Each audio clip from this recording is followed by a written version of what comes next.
Otetaan ensin tommonen näyte, missä saadaan mahdollista likaa pois, ja sitten otetaan semmonen, mikä saadaan tuolta kierrosta.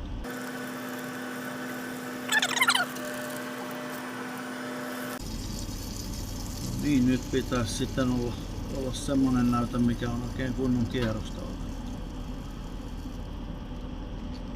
Tämä näyte näyttää nyt sitten vähän siltä, että siellä on rautaa. Mutta analyysistä selviää paremmin.